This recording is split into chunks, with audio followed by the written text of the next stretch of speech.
রক্তের উপরে দাঁড়িয়ে, শহীদদের উপরে দাঁড়িয়ে আজকে সব কিছু গ্রহণ করা হয়েছে। আমরা মনে করি যেসব ছাত্র গুলিকে, বন্দুকের গুলি বুকে ধারণ করে, আলিঙ্গন করে রইল অনুভূতি সুন্দর আল্লাহ উৎসাহিত করে আমাদের এই যে নির্মম হত্যা এবং মুক্ত যে ছেলেটা তীব্র রৌদ্রের মধ্য অবস্থায় গুলিটা বুকে আলিঙ্গন করে নিল, যে মৃত্যুবরণ করলো, এর থেকে বড় ট্র্যাজেডি বাচ্চাগুলোকে ট্রাঙ্কের উপর থেকে মাটিতে ফারাই দিচ্ছে। এই যে দৃশ্যগুলো, এগুলো আমাদের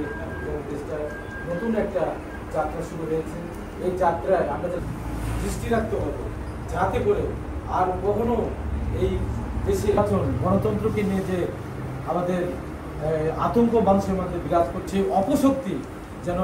আবার সেই গণতন্ত্রকে নস্যাৎ না করতে পারে, এই জন্য যার যা তুলে ধরতে হবে এবং সজাগ থাকতে হবে। এই আশাবাদ ব্যক্ত করে আজকে বাংলাদেশ যত নেতা কর্মী আমাদের বিএনপির আহত নিহত হয়েছে এবং ছাত্রছাত্রীরা জীবন দিয়েছে, সবারই প্রতি হবে বাংলাদেশ জিন্দাবাদ, শহীদ জিয়া মোহাম্মদ দেশনেত্রী বেগম খালেদা জিয়া জিন্দাবাদ, তরুণেরা